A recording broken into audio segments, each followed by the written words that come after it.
Today I'd like to share the top 10 relapse prevention tips to support the recovering brain.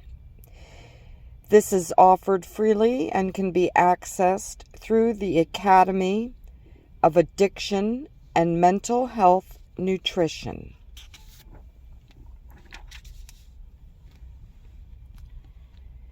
Addictive disorders have long been recognized as having biochemical components along with the psychosocial and spiritual ones.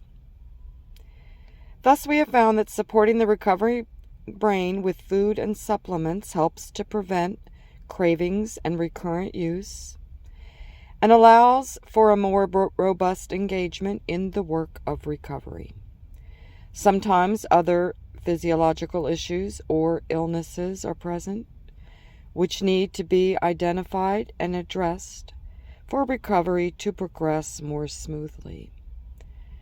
Practitioners trained in functional medicine or functional nutrition have the training and skills to effectively address these underlying drivers of distress. Relapse prevention tip number 1. When we miss a meal or have a very low protein or high sugar meal, our blood sugars become dysregulated. To manage our blood sugar, the body releases adrenaline and cortisol to regulate things. This can lead to feelings of anger, fear, or dread. When we are emotionally vulnerable, we handle the stress of everyday life less effectively. For the recovering person, this can lead to cravings and use to manage emotions and stress. A balanced blood sugar level keeps us balanced emotionally and helps us remember to use our recovery skills. Research has shown that low blood sugar interferes with the ability to say no.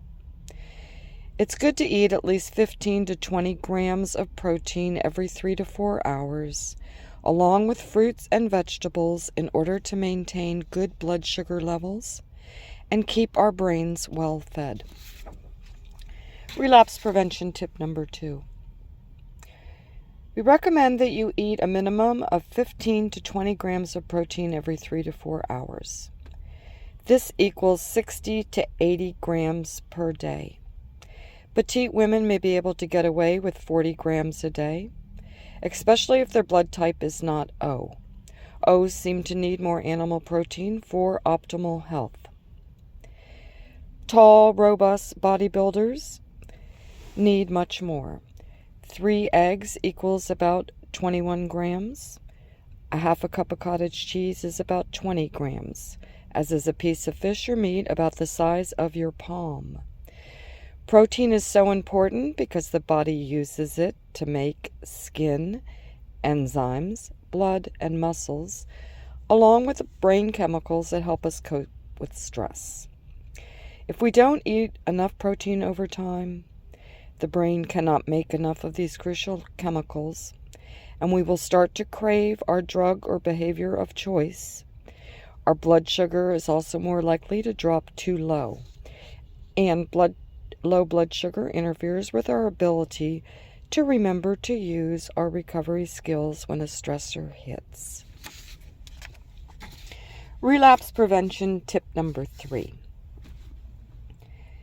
Many people start using alcohol, THC, or benzodiazepine medications such as Valium or Ambien to aid sleep. The addictive process may then spiral out of control, and you realize you have to quit these drugs. You stop successfully, and now you can't sleep again.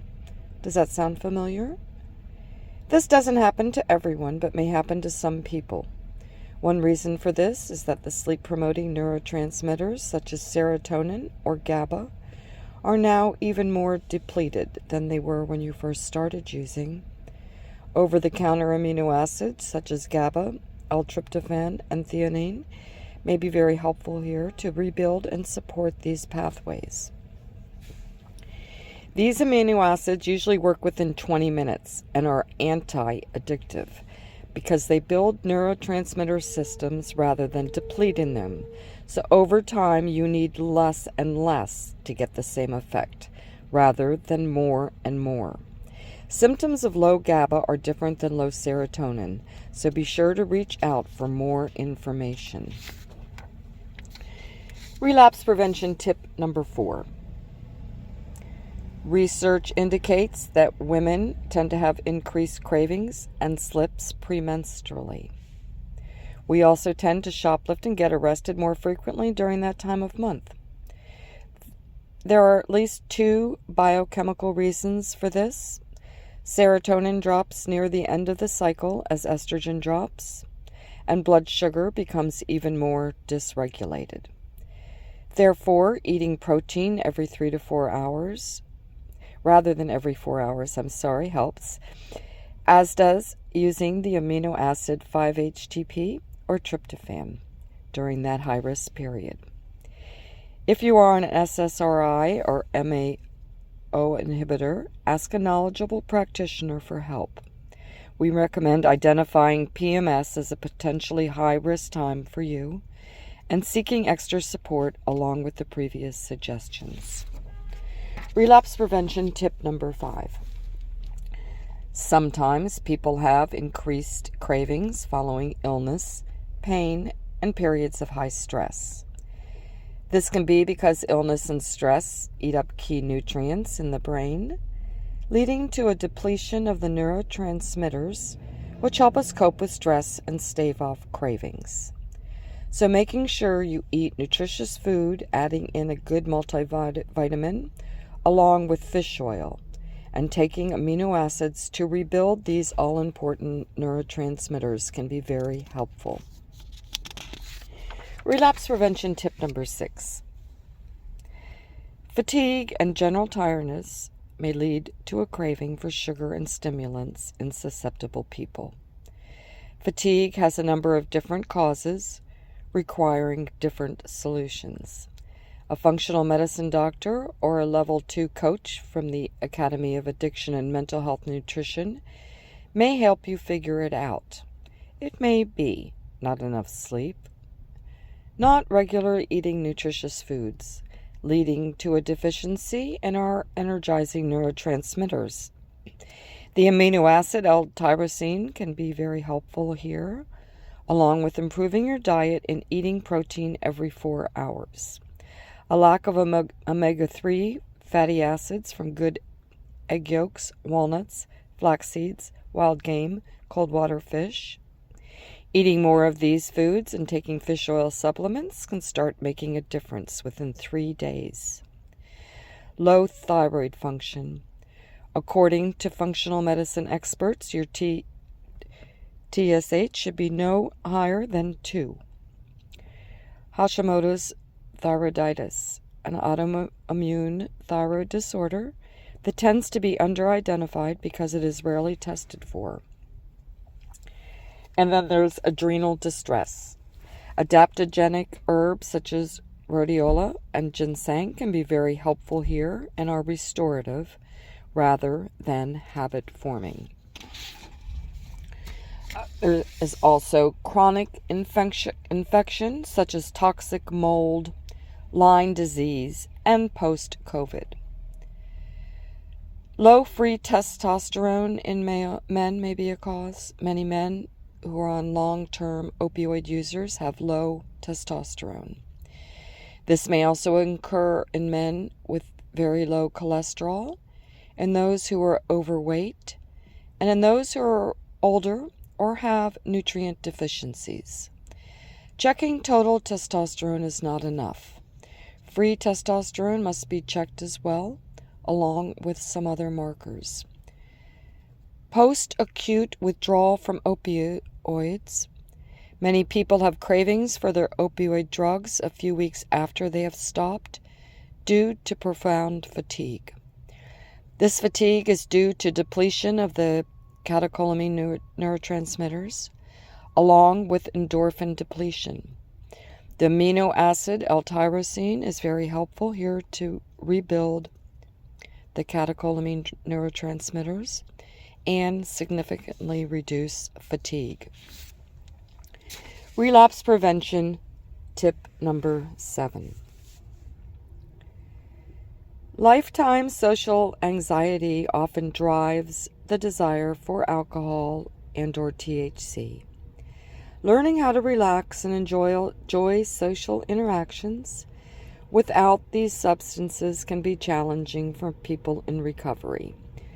While sometimes social anxiety can be related to PTSD, an attachment disorder, or lack of social skills, often it is caused by deficiencies of the neurotransmitters serotonin and GABA in the brain. Many recovering clients find that supplementing with a little 5-HTP, a serotonin precursor that is not an SSRI, along with a little GABA or theanine just before a stressful event, can reduce the anxiety to manageable levels and allow people to enjoy social interaction and shine during a job interview or school presentation.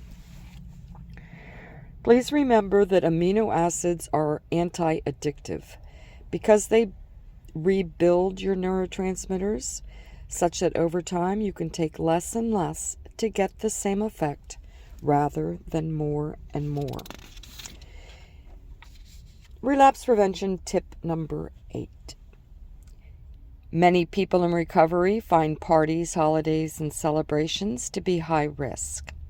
One tip is to make sure you have eaten protein prior to showing up for a celebration so that low blood sugar doesn't hijack you into accepting that drink or hit. Taking the amino acid L-glutamine prior to an event also reduces cravings and gives you more access to your recovery skills. Relapse prevention tip number 9. The 2 years pre- and post-menopause have been shown to be the most high-risk time in a woman's life to begin or relapse into a mood or addictive disorder. If you find that difficult moods or problem behaviors are increasing, please get your hormones checked and reach out to a functional medical practitioner for appropriate biochemical nutritional support. Relapse prevention tip number 9. Well, I'm sorry, we just did 9. I'm moving to 10.